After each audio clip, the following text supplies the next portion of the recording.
I, Dr. Warren, when I first started helping people, had a 47% success rate. For every patient I was helping, I had another one that I was unable to help. For every family that I found answers for, there's another family that was still suffering. Now let's fast forward today, over a decade later. My success rate is over 85%. And I want to highlight that these are not simple cases. Over a third of my patients have been to prestigious clinics like the Mayo Clinic right in our back door, and they're unable to find help there. So what's changed? As we've seen more and more complicated cases over the year, our success rate has actually gone up. This is a video about 10 years of lessons that we've learned that can help you be more successful in healing from Lyme. If you've tried treatments that didn't work, if you're losing hope, then this video is for you. I've been where you are, and I know a way out.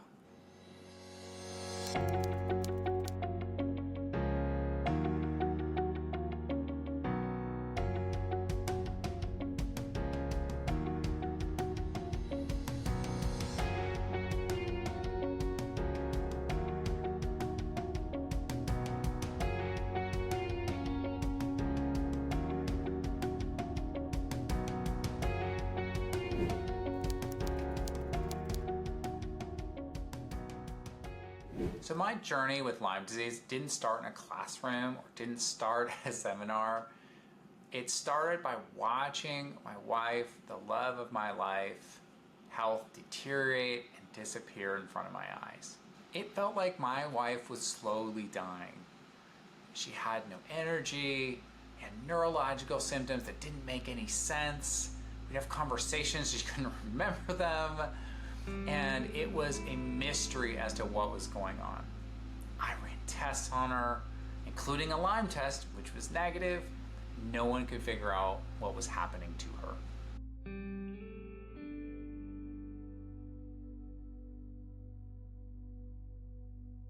Any doctor that asked me, had you tested Lyme?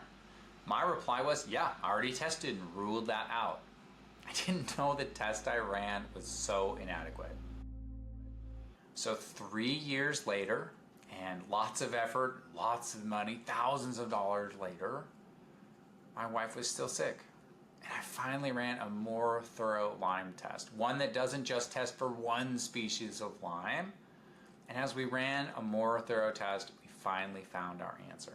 But it was 3 years of barking up the wrong tree, doing the wrong thing, wasting our time on the wrong targets.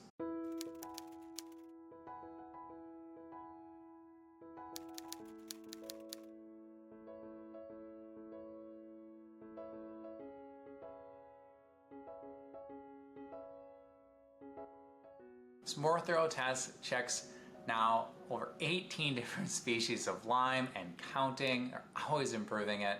And by running a more thorough test, the answer was very clear. Checking only one type of Lyme is like going to the doctor to check cancer and they just check one part of your body for one type. It's so inadequate, I don't even know where to begin, what a limited approach that the current standard is, and how many people can fall through that crack, including my family. When we first found the result, there was both relief and anger. It was 3 years that could have been saved by just running a better test in the first place.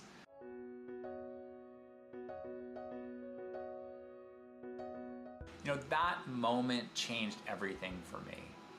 It's where I really became aware of the absolute value and necessity of as thorough testing as you can. Because one of the biggest wastes of time, effort, and money is just doing the wrong thing. And so investing to be absolutely as on target as possible became a top priority in my clinic from that point onward.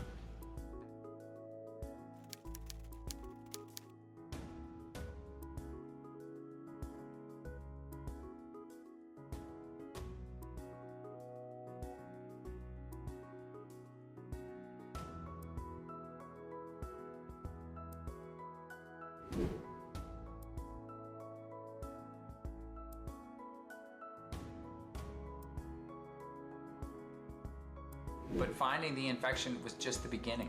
What I was going to discover over the next few years made me realize that we'd been thinking about Lyme disease all wrong.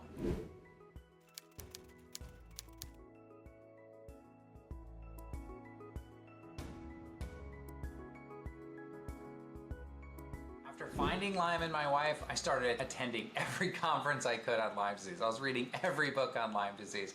I was listening to lectures. We were going through as many resources as we could about how people attack and solve chronic Lyme as I could ingest on rapid fire. At one conference, Dr. Daniel Cameron, who's now the former president of the ILADS Association, was speaking. He said something that just blew my mind. He was talking about how 93% of patients in his practice had co-infections along with Lyme.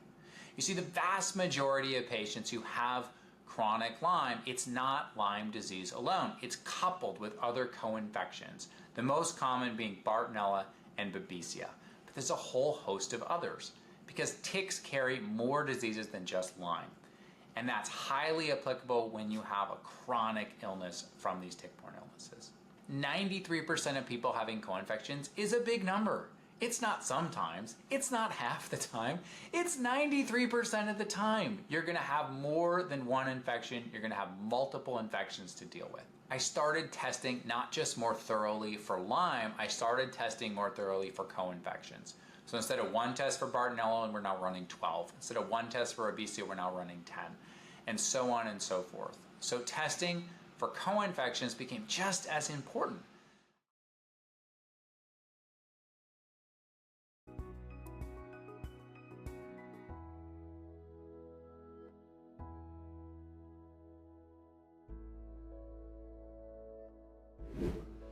As I was talking, I had lunch with Dr. Bransfield at another seminar, and he was talking about the importance of these co-infections. You see, it's not that 1 + 1 = 2. These co-infections are multiplicative. He goes, 1 + 1 with these co-infections equals 11.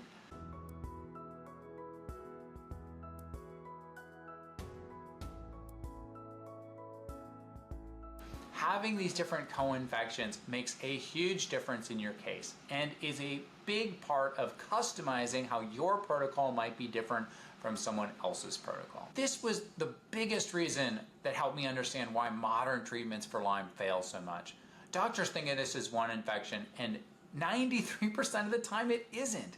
It's multiple infections simultaneously inhibiting your body, and it's that complex web of what's happening that makes single treatments fail. The numbers tell the story on how much this gets missed in modern medicine. You see, we report 476,000 cases of Lyme a year, but the CDC only reports 2,000 cases a year of Babesia. When you look at ticks, we find Lyme and Babesia in about the same proportion in the ticks.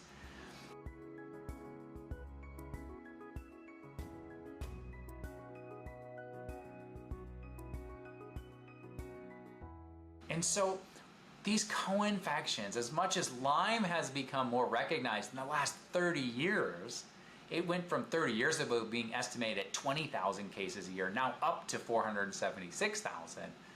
We are still woefully behind for all these co-infections. And until we catch up and realize that 93% of these complex chronic cases are Lyme plus something, it's Lyme plus Babesia or Bartonella, or possibly even a few things, we're going to continue to find failure after failure in these cases.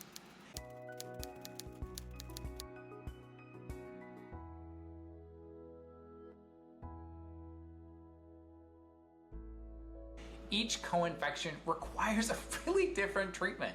Babesia is a parasite, so normal antibiotics don't work. You need different things. Bartonella is an extremely different bacteria with different evasion tactics than Lyme. It loves oxygen. Lyme hates oxygen. And so when you go through each of these infections, some of them are viruses. Well, when you're dealing with different bugs, you really need a different approach. And that's the beginning of a custom approach. There is not a one-size-fits-all approach for Lyme because it's not really one thing. It's a different mixture in so many people. Your protocol has to be customized to your mixture of Lyme plus whatever co-infections are in your body.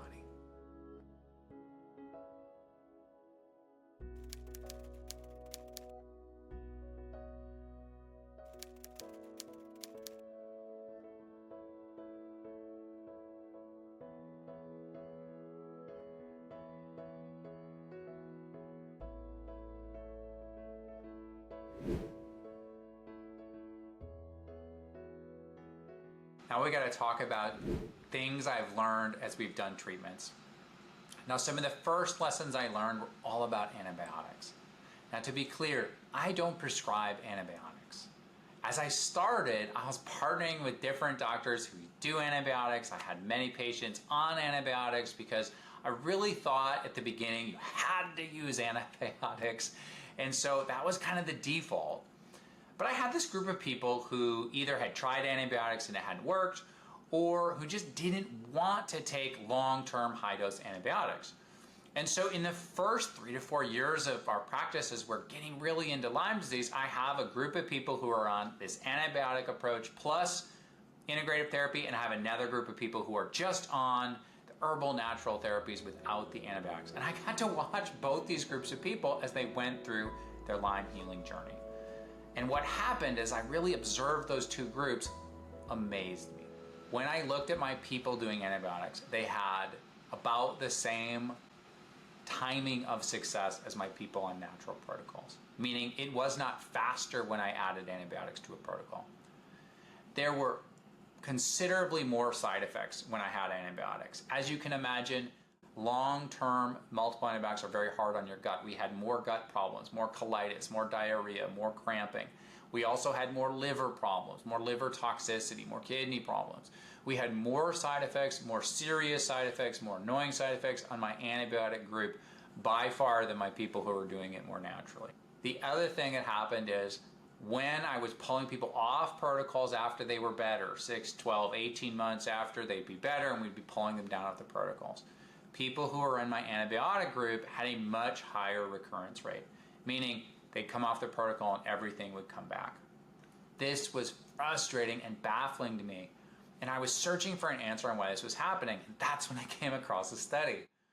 And this study was looking at how when you gave people doxycycline, it actually increased the form of Lyme that's chronic. So the active form of Lyme went down, but the round body or stationary form of Lyme went up by 270%. And I remember my jaw dropping as I read that and was going, okay, so while you're doing these antibiotics, it's actually forcing the Lyme deeper into a more chronic state. And that was the beginning of my realization that these can cause problems and can actually, in some people, make it harder and more elusive to get rid of. So after 3 to 4 years of doing antibiotics with people heavily, looking at getting more antibiotics, getting integrative practitioners in my practice so we could prescribe antibiotics, I looked at my results with my antibiotics people, and they had more side effects, they had worse outcomes, they had more recurrence. And so guys, I stopped those plans. And I looked at my people doing it naturally, and they were getting better just as fast with less side effects and less recurrence. And so that's when we kind of took our practice even deeper in this herbal nutritional world, because I was getting better results there than I was by adding antibiotics in.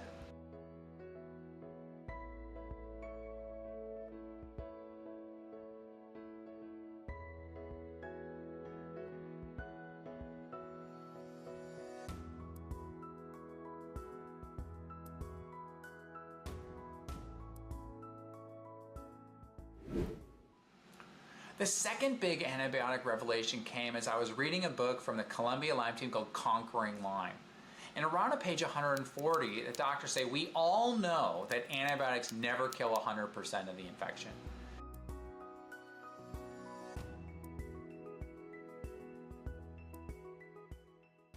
The antibiotic just shrinks the infection down, and then we assume that the immune system can finish the job and make it go away.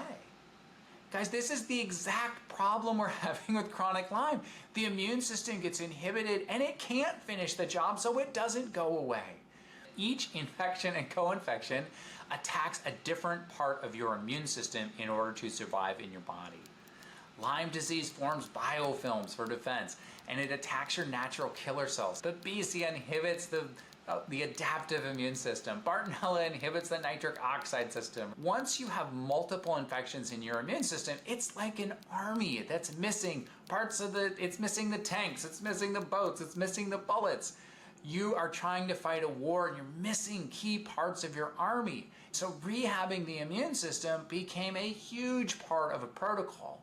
But that still has to be customized for you, because depending on what you have along with the Lyme, which co-infections, it really changes which parts of your immune system become inhibited in this process. You have to do immune system rehab for Lyme, or you are going to go round and round in circles forever.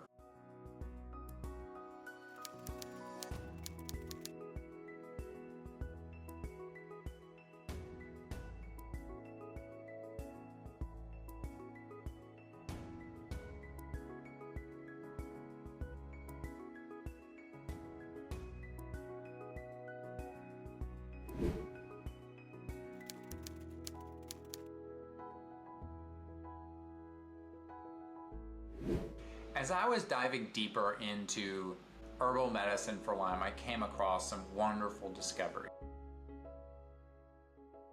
You see, these herbs don't just act as antimicrobials that kill the bacteria. They do many other wonderful things for your body. They disrupt biofilms naturally. They help boost your immune system. They're better at killing Lyme in the dormant and round body forms than the antibiotics, which are better when something's fast growing and replicating quickly. But chronic Lyme doesn't replicate quickly. It replicates very slowly. These herbs help reduce inflammation. They're immune regulating. They help with detoxification. And so the advantages, these herbs had so many benefits, whereas our antibiotic approach alone did not. I remember when the 2017 Johns Hopkins study came out on a variety of different herbs and how well certain ones like oregano and like cinnamon did at not just breaking through Lyme's biofilm, but at eliminating the chronic stationary phase of Lyme. But also in that research and as we delved in, I realized that there is no just standard protocol for Lyme. As I worked with individuals time and time again, we found you have to take this approach and customize it for each person. People need different dosages. People need more or less detox help. You have to be able to make adjustments for their co-infections and their constitution. Because if you do things at different rates with the wrong person, you end up with tons of side effects and failure. So while we have so much research now on these different herbs and on these different protocols, combining it with testing and customizing it based on how you're responding was still absolutely needed for your success. This is why in our practice we do questionnaires where we track 47 different symptoms. I get asked, are you a test guy or a symptom guy? We want to track both. We want objective data to help guide us in what we're fighting, but we also need to track your symptoms to tell how you're responding. We're going to take both sets of data to make our best choices, because this is not a one-size-fits-all approach. I do not believe there will ever be a one cure for this. There never will be, because it's too individualized and too multifactorial.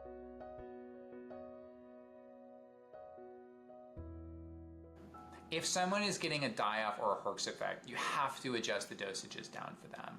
And you have to add in more immune or lymph or detox support. And if you're not making these adjustments, you're not going to be successful.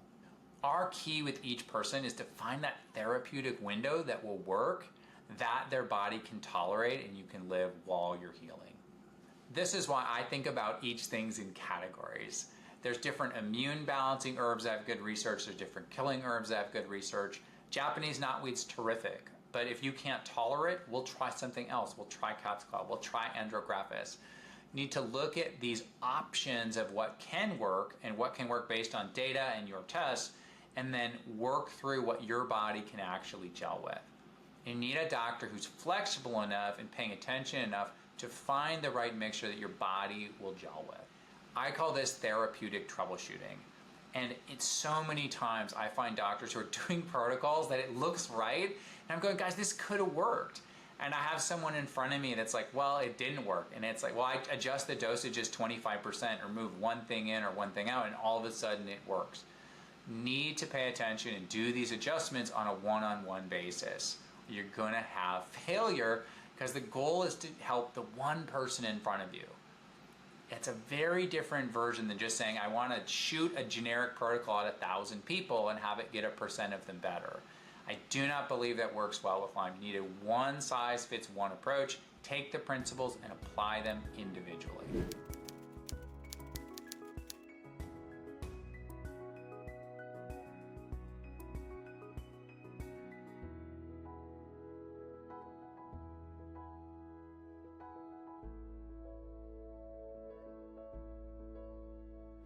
I want to take a quick moment here and also explain, this was also where we started getting into a total quality control crisis with our herbs. So as I started down the herbal road, I remember I had someone, we started with ashwagandha and they used different companies. At that point I didn't have sourcing. And I had one person who responded wonderfully well to one and another person who got absolutely no response. And I ended up flipping the person who got no response to the other version, and all of a sudden they had a response. And this is when we started to realize that the quality control in the herbal world was absolutely needed for consistent results, which is where we started spending years looking at sourcing and extraction methods and getting quality products that I could trust and rely on, because just because it said ashwagandha on the label didn't mean that that was harvested in a way and processed in a way that kept all the potent parts of the plant there for you. So at this point, everyone gets a custom protocol. You get specific herbs for your tick and co-infections based on your immune system. You can get different dosages depending on your responses. We can do different deliveries, whether that's pills or liquids, liposomals, to try to help it get in your body the best way. But this is a constant troubleshooting and adjusting. On average, somebody will make at least 6 adjustments with me as we go through the protocol. And without those adjustments and without paying attention and making those, I do not believe people can be successful.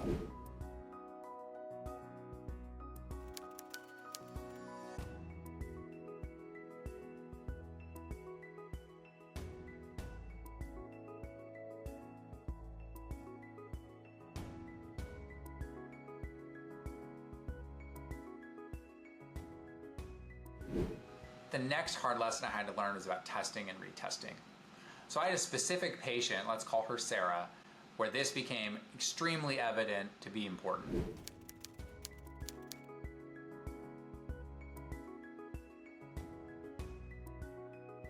Sarah came to me and she had seen another doctor and had worked on Lyme and Bartonella. And she had worked with this doctor for 6 to 8 months and had seen 0 improvement. And she was very frustrated. She came to me wanting a protocol that worked because the last one hadn't worked. Now, she didn't want to retest, but I was like, I really need to retest because you've done some things and it's 6 to 8 months old. So we got the retest done. And this was kind of a life-changing moment for me. The Bartonella was completely gone. She'd made tremendous progress on the Bartonella. But the previous doctor had not tested very thoroughly for Babesia, and we found Babesia that had previously been missed. We also found some neuroinvasive viruses that had been missed.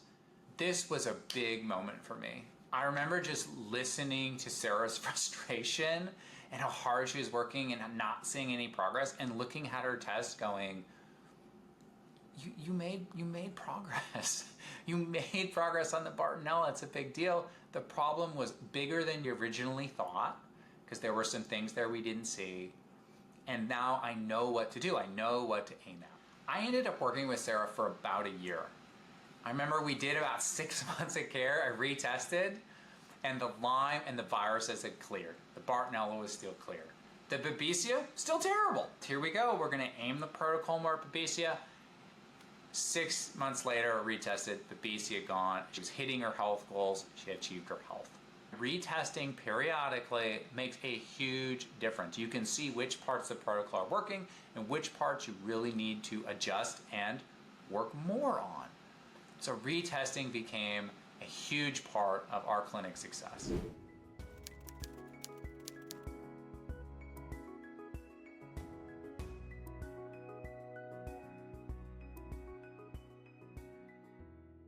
So at this point in our journey, we're up to about 2020.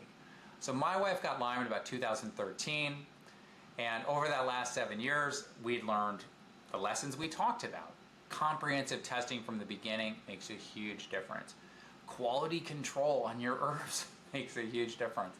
The antibiotic approach versus the herbal approach, the ups and downs of that. Dealing with tracking people's symptoms much more thoroughly. Tracking people through retesting makes a huge difference. And then learning customized protocols and troubleshooting them on a one-on-one basis. All this had improved my success rate from about that coin flip rate to a 75% success rate over these last 7 years. Now, in 2020, we had another big breakthrough that brought us up another 10% at that mid-80s success rate.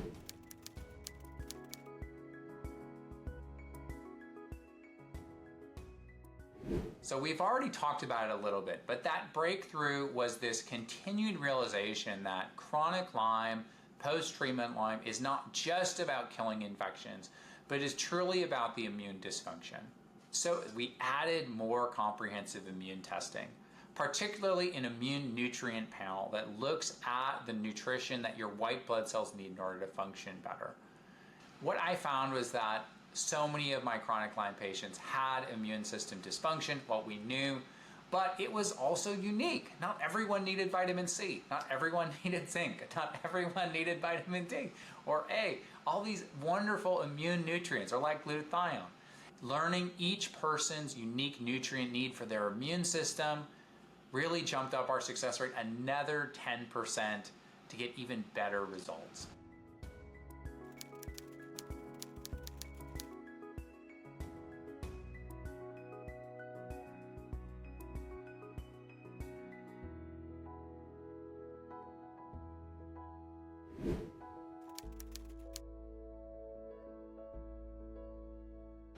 Here's exactly what happens when you work with me. We are going to run comprehensive testing to start to know exactly what we're fighting. We'll adjust the protocol to your specific combination of Lyme and co-infections and what's happening in your body. We'll adjust the dosages based on your tolerances in your body. We do follow-ups about every 6 to 10 weeks depending on where you're at in the protocol. We're trying to retest around 6 months, and we want measurable, obvious improvement, both in some of your symptoms and in some of the test results. 90% of people take between 6 and 18 months to start reaching their health goals. I've asked every Lyme doctor I know at every conference for the last decade, how long does it take you to heal from chronic Lyme? And it doesn't matter the method, whether it's SOT, antibiotics, herbs, guys, vast majority of doctors will tell you guys, this is a 6 to 18 month process, 1 to 2 year process for people. My wife and I have been together for 18 years. For 7 of those years, we really struggled with her health. And now we've been fortunate for the last 9 plus, she's been very healthy. To me, the biggest waste of time and money was just the 3 years that we spent not knowing what we were really fighting. Please don't feel like you failed. When I look at Lyme disease, just know the tests failed you. That's not your fault. The treatments failed. That's not your fault. I see you, and I know you can be healthy. You've suffered long enough. So if you're ready to come in, stop guessing, work with me, I'd love to help you. Let's go get your life back.